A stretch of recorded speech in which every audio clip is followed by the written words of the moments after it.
Graça e paz a todos que vão acompanhar mais esse vídeo também pelo canal do YouTube da igreja. Em nome de Jesus Cristo, nós estamos fazendo uma reforma no canal e a gente está colocando estudos, colocando a palavra do Senhor, e a gente pede para que todos possam acessar aí e nos ajudar a divulgar o canal do YouTube da igreja. Amém? Graças a Deus. Nós vamos para a quarta parte do nosso seminário, e essa parte importante como todas as outras. A gente vai continuar falando desse fundamento que é como se deve agir dentro de um casamento e como fundamentar ele sempre com a palavra do Senhor. Agora, nós vamos entrar numa parte que é um pouquinho mais individual. Nós vamos, por um momento, separar o homem da mulher para explicar. Só para isso, tá? Só para explicar. Só para a gente entender as características de um, as características do outro, e a gente vai andar em cima dessa palavra em nome de Jesus. Você está com o seu estudo aí na sua mão, nós vamos para a primeira parte, que é a vida individual, tá bom? Vamos ler lá? Cada pessoa traz para o casamento a sua história, sua formação, suas experiências de vida. Por isso é importante que o casal aprenda a respeitar as diferenças e compreender a individualidade um do outro. Amém? Então essa primeira parte aqui, a gente vai passar por ela um pouquinho rápido, porque ela é um pouquinho mais simples. Mas não deixa de ser importante. Se você pegar a constituição do marido e a constituição da esposa, você vai ver que eles foram criados completamente diferentes. Famílias diferentes, com tradições diferentes, com coisas que são importantes para umas e para o outro pode ser que não. Então toda essa diferença, ela é trazida para o casamento junto com o homem e junto com a mulher. Toda essa individualidade. Voltando só um pouquinho atrás, antes de casar, a gente primeiro namora. O namoro vai mostrar tudo isso. O namoro vai mostrar como é que eu sou. Como é que é a forma como eu fui criado, o que é importante para mim, o que não é importante para mim. E tudo isso vai sendo visto pela minha namorada. O contrário também, tá? Pra gente não ficar... Tudo isso vem pelo namorado também. Como é que é, as coisas como são feitas. Por isso eu vou voltar a repetir, ó. Namoro é conhecimento. Ninguém entrega o coração namorando. Ninguém entrega o coração namorando. Ah, eu amo o meu namorado. Isso é um dos erros que eu creio no meu coração que acontece muito. Você não tem que amar o seu namorado, você tem que provar o seu namorado. Dá para entender isso? Por que isso é importante saber? Porque namoro é fase de teste. Namoro não é para viver junto. Namoro é fase de teste. É a hora que você vai ver se dá para você ou não dá. Dá para entender isso? Se isso for colocado sempre na perspectiva de quando se está namorando, você não tem a visão de eu vou entregar meu coração. Você tem a visão de falar assim, eu vou ver se eu entrego meu coração. Que é muito diferente. Dá para entender? Passando essa primeira fase, vai para a fase 2. É o noivado. É quando você entende que dá para entregar. É quando você entende que dá para se relacionar e entregar o coração. Só que aí os planos são outros. Eu já não meço mais para mim ficar provando. Eu meço agora para saber os planos que vai ser feito. Eu meço agora a distância que tem aquele noivado do casamento. Quais as dificuldades para chegar? Tem gente que por uma questão financeira fica noivando aí mais de um ano. Para juntar dinheiro e tantas coisas, para poder casar e tal, uma questão financeira. Mas você já vê que a visão é outra. A visão não é da prova, a visão é do futuro. Dá para entender isso? Aí você fala assim, pastor, mas isso fica muito limitado e tal. Irmão, a verdade é que é assim, ó. Todo relacionamento, ele é diferente um do outro. Mas precisa de uma raiz, precisa de um caminho para ele ser medido. Se você não tem uma régua, como é que você mede as coisas? Então se coloca primeiro uma régua e você vai adaptando, claro que vai adaptando. Tem gente, por exemplo, que tem já dinheiro guardado. Então na hora em que começa a noivar, fica noivando 2, 3 meses e casa já, porque já tem casa, já tem, né? Então, lógico que é adaptável, mas precisa de uma régua para medir. Como é que você levanta uma parede se você não tem um prumo para medir se ela está certa ou não? Então, o objetivo nunca vai ser determinar como deve ser feito passo a passo. O objetivo é pôr uma régua para ser medido o andamento daquilo. Dá para entender isso? É isso que tem que ser falado. Então, quando se fala da individualidade, se fala disso mesmo. Primeiro, no namoro, você vai provar a coisa. Se é isso mesmo que vai acontecer. Para não acontecer, de amanhã ou depois você se arrepender do que fez. Como infelizmente, a gente se depara com muitas pessoas que já estão casadas, agora papel passado, e está arrependido. Quando casei, ele começou a me bater, por exemplo. Por que ele começou a bater? Porque você não provou quando era namorado. Porque na hora que tivesse namoro, se você provasse, ele fosse mais violento, você já saberia.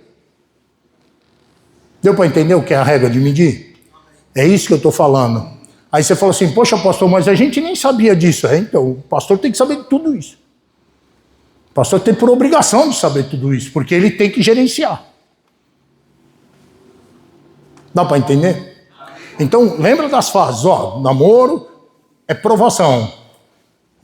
Quando você vai para o noivado, a provação passou, agora você faz planos, é o que vem à frente. Por isso que a aliança do noivado não é uma aliança propriamente dita, aliança de compromisso. Dá para entender isso? Aí depois vem o casamento. A partir do momento que assinou o papel, acabou. A partir do momento que pediu orientação, pediu a Deus a permissão para estar vivendo junto, acabou. Casamento é um só. Eu vou voltar a repetir. Casamento é um só. Tá? Essa é a régua de medir. Aí você fala assim, pastor, mas tem pessoas que já casaram uma segunda vez, tudo. Então, tudo bem. Por quê? Porque vieram já com algumas dificuldades da vida que levaram e tudo. Mas a partir do momento que se entraram na presença de Deus, o casamento é um só. Isso tem que ser entendido. Dá para compreender isso? E sempre quebrando as alianças feitas passadas. Um dia eu vou pedir para a Kézia, você marca aí, porque um dia eu trago para a igreja, no meio da semana, essa palavra das alianças feitas. As alianças que a gente fez pelo mundo aí. Essas alianças vêm tudo para dentro do casamento. Um dia a gente fala sobre isso um pouquinho mais, porque o estudo aqui não fala disso. Isso também, a gente tem que quebrar isso aí. Tem que chamar a presença do Senhor, pedir a Deus que perdoe, para isso ser quebrado. Porque isso tudo vai estar envolvido na área espiritual do casamento.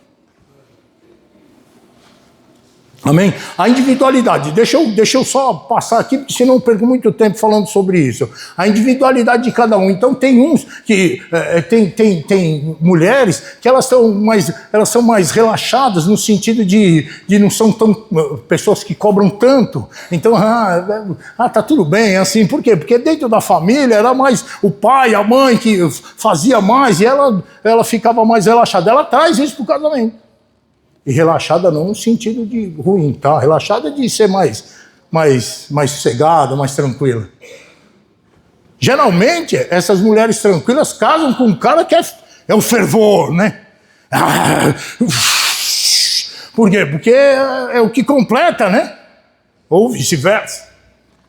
Você pega lá, tá caindo o mundo, você vai conversar com a Simone, tá tudo bem. Você conversa comigo, eu já não tenho nem cabelo mais, tudo branco, já eu acho que vai acabar tudo. Eu falei, mas não é assim. Então, que ela é de um jeito, eu sou do outro.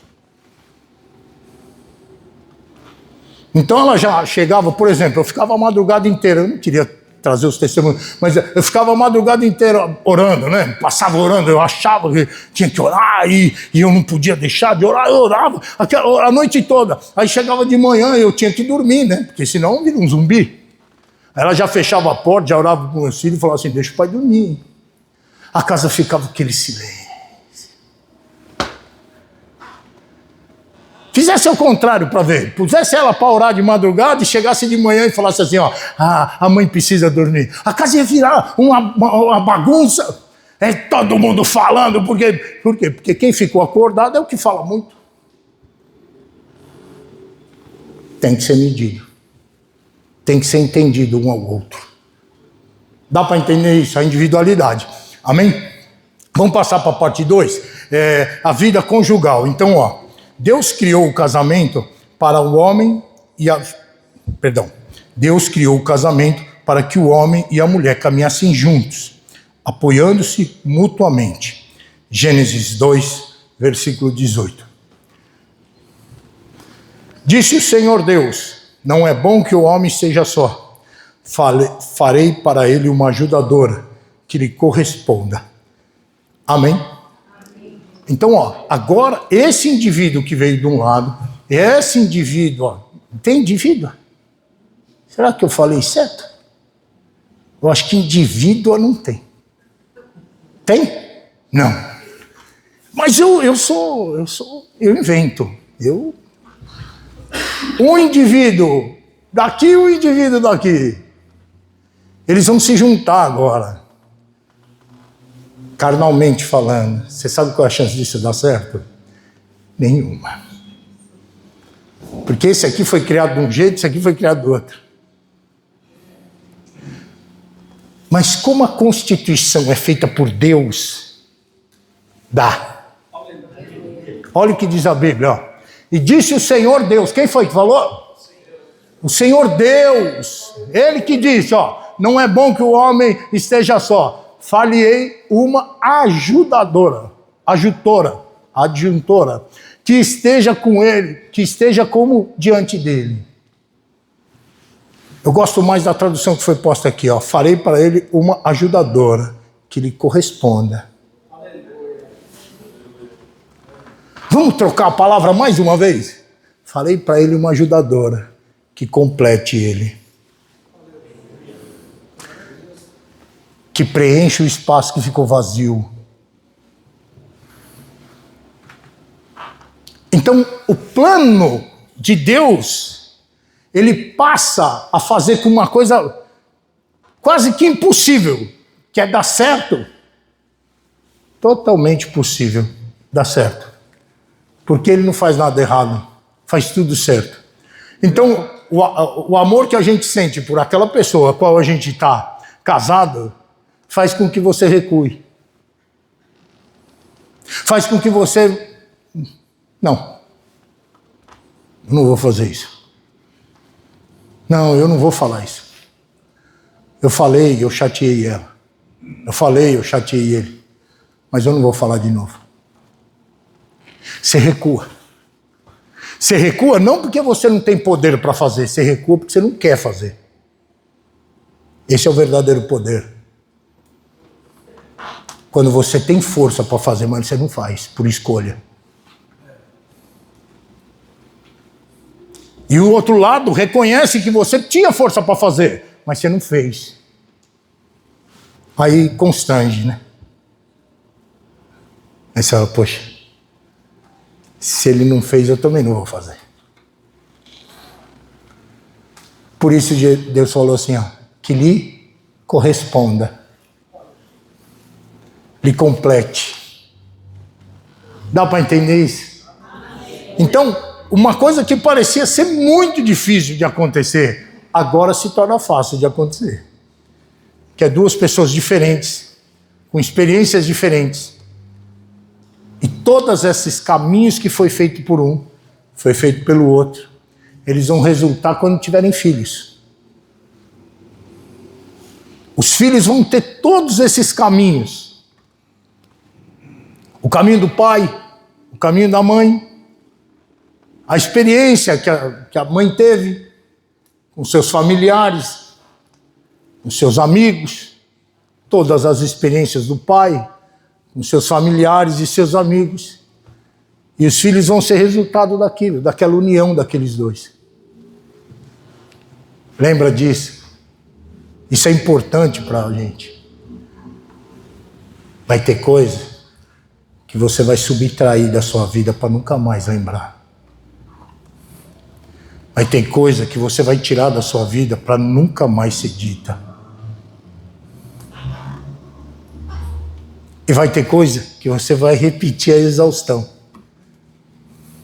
Você vai repetir muitas e muitas vezes que aquilo é o que você quer que siga adiante. E aquilo que você não quer que siga adiante, você vai amassar e jogar fora, como a gente já falou aqui. Não, isso aqui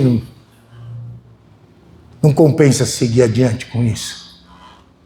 E muitas vezes vem do pai da gente, da mãe da gente, que a gente ama tanto, né? Não. Isso aqui não tem que seguir adiante. Isso aqui não vai ser bom para os meus filhos, não vai ser bom para os meus netos, não vai ser bom ir adiante. Então corta aqui agora. Vai passar só o que eu quero. Isso é verdadeiro poder. Dá para entender isso? Amém. Vamos terminar essa segunda parte, que o tempo vai avançando, né? E disse o Senhor Deus, não é bom que o homem esteja só. Farei para ele uma ajudadora que lhe corresponda. Essa parceria deve ser marcada por companheirismo, diálogo e cooperação. É o esforço. É o esforço de um para com o outro. Para dar certo. Antes só de eu passar para a terceira parte. Se você entender que não é para dar certo, não vai dar. Se no seu coração, olha bem isso que eu vou lhe falar. Eu aprendi isso muito cedo, desde que eu entrei na igreja. Você só faz uma coisa que está dentro do seu coração. Se não estiver dentro do seu coração, você não faz. Se você não lutar para o negócio dar certo, se você não fizer a sua parte, a coisa é difícil. Amém? Amém. Se os homens não aprenderem a fechar os olhos para algumas coisas, e eu não estou falando do casamento, estou falando fora, vai dificultar. Você não pode se alimentar em 2 pratos diferentes. Dá para compreender? Se as mulheres não aprenderem que homem gosta de ser respeitado, homem gosta de ser honrado, e por mais que diga que não, homem gosta de ser desejado. Se a mulher não entender isso, vai dificultar. Dá para entender? Então não dificulte. O que depender de vós, diz a Bíblia, tenha paz. Se depender de você, que tenha paz. Dá para entender? Pastor, você falou muito sério, então dá um sorriso que a gente sorri, pronto. Eu tenho que falar sério, né? Uma das funções do pastor é dar uma pendurada na orelha, né? Vida espiritual. Depois de eu ter falado do indivíduo, desses 2 indivíduos juntos, agora eu vou falar espiritualmente, que eu acho que é a maior parte dessa quarta parte, tá bom? Vida espiritual. Além da vida individual e da vida conjugal, o casal também precisa cultivar a sua vida espiritual. Vamos lá. Segue a paz com todos e a santificação. Sem a santificação, ninguém verá o Senhor. Hebreus 12, versículo 14. Você já tinha posto? Peguei você de surpresa de novo. Então, ó, apesar desse versículo falar muitas outras coisas, ele tem muita coisa que pode ser falada dele, a gente vai concentrar aqui. Lembrando que você é um ser espiritual. Você é um espírito que tem uma alma que habita num corpo. Vamos repetir? Você é um espírito que tem uma alma que habita num corpo. Então a parte carnal da história é a última.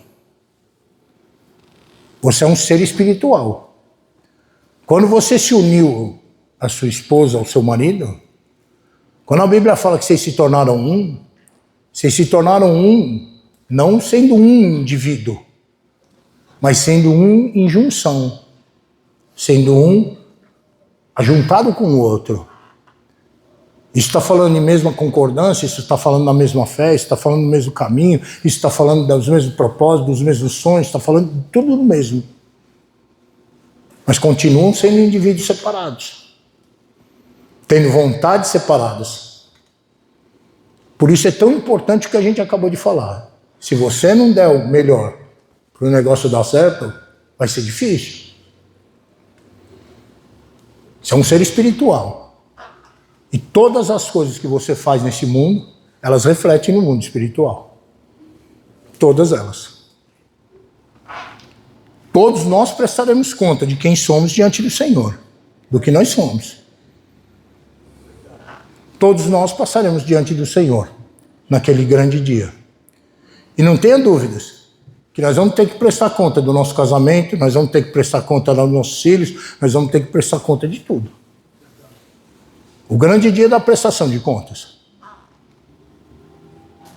Dá para entender isso? Então, ó, segue a paz para com todos e a santificação. O versículo fala de uma coisa mais abrangente. Paz com todos. Santificação. Mas nós estamos falando de casamento. Então eu tenho que seguir a paz e a santificação dentro do meu casamento também. Dá para entender? Sem a santificação ninguém verá o Senhor. Por muito tempo a gente pregou isso. Sem a paz e a santificação ninguém vai ver Deus, ninguém vai chegar em Deus e vê-lo. Hoje eu aprendi diferente. Hoje eu sigo a paz e a santificação, sem a qual ninguém vê o Senhor em mim.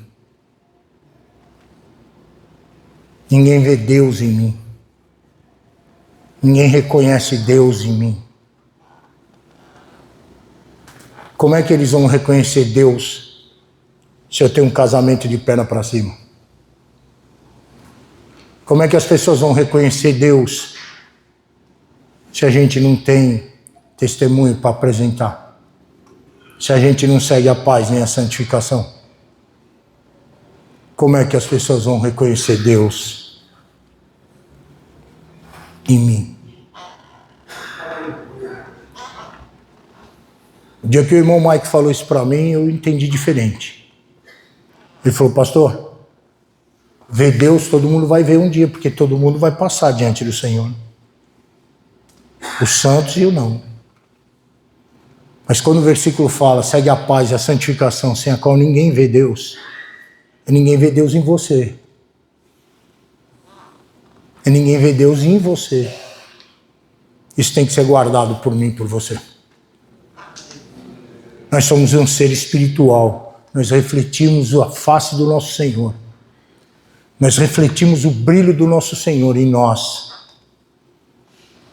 Isso é importante a gente saber. Por isso nós somos chamados, irmão, de cristão. A palavra cristão, ela vem de pequenos cristos. Pequenos cristos não é que a gente é Cristo, não. Mas a gente é imitador dele. Seguidor dele. Então a Bíblia fala, seguir a paz e a santificação. Você tem que fazer isso. Senão, a luz que alumia todo homem não vai brilhar. A luz que alumia nas trevas não vai brilhar. Isso é importante que a gente saiba. Você é um servidor, você é um seguidor do Senhor Jesus. O seu casamento é uma bandeira estendida. O seu casamento é uma bandeira estendida, tremulando o nome de Jesus. Tremulando para todo mundo saber qual é a direção a ser tomada. O que você vai ser para as outras pessoas. Elas vão ver Cristo em você. Elas vão ver Jesus em você. No seu casamento, na criação dos seus filhos, na forma como você conduz sua família. Muitas das vezes, até com mão de ferro tem hora. Muitas das vezes, até apertando um pouco. Porque é assim que funciona. Às vezes, tem hora que a gente aperta um pouco a batalha. Tem hora que ela sossega um pouco.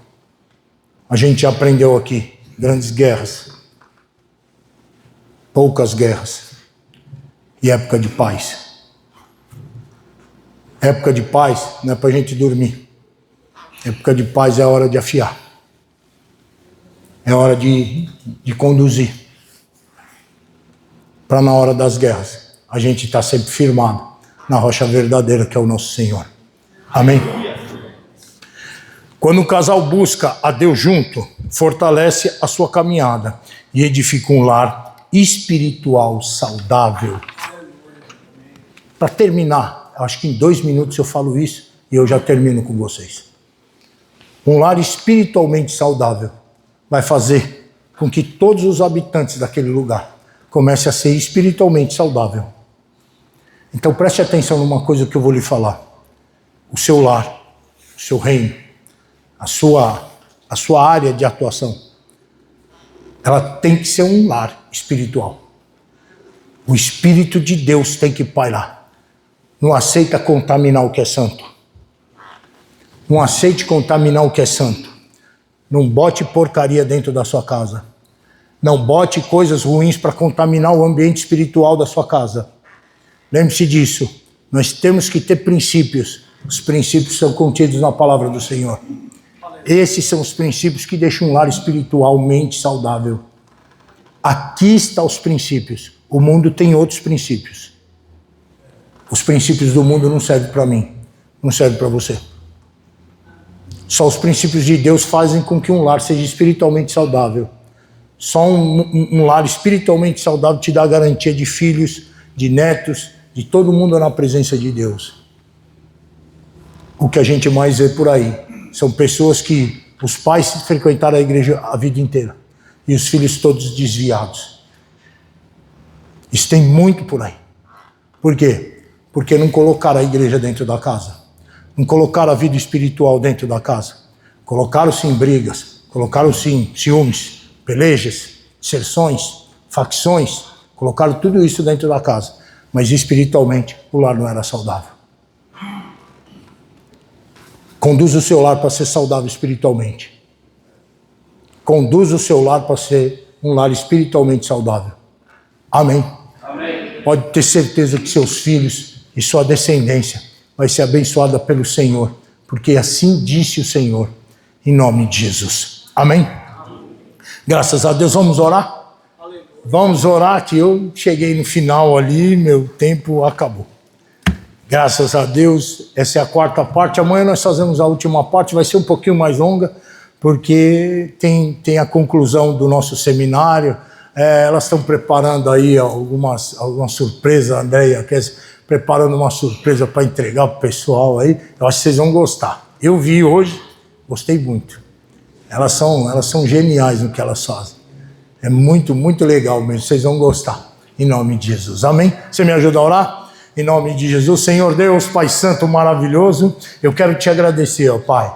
Essa 4ª parte do seminário. O Senhor falou fortemente conosco, meu Deus. Somos seres individuais, meu Deus. Mas nós temos agora, Pai, uma esposa, um marido do nosso lado. E agora fazemos, Pai, aquilo que Tua palavra diz. Nós somos, Pai, um do outro. pertencemos um ao outro. E eu te peço, Senhor, que essa comunhão venha a ser derramado o azeite do céu, para ser ungido, para ser consagrado, esse casamento, esse relacionamento dessas duas pessoas, ó Pai, aonde eles estiverem, meu Deus, ouvindo essa parte, que um possa segurar na mão do outro agora e receber, meu Deus, da bênção do Senhor, em o nome de Jesus Cristo. Pai Santo, eu te peço, abençoa, guarda, protege, meu Deus, todos os casamentos, meu Deus, todas essas famílias que aqui estão representadas nessa oração, em o nome de Jesus Cristo. Que o Senhor Jesus te abençoe e te guarde. Que o Senhor Jesus faça resplandecer o rosto dele sobre ti, tenha misericórdia de ti. Que o Senhor Jesus levante o rosto dele sobre ti e te dê a paz.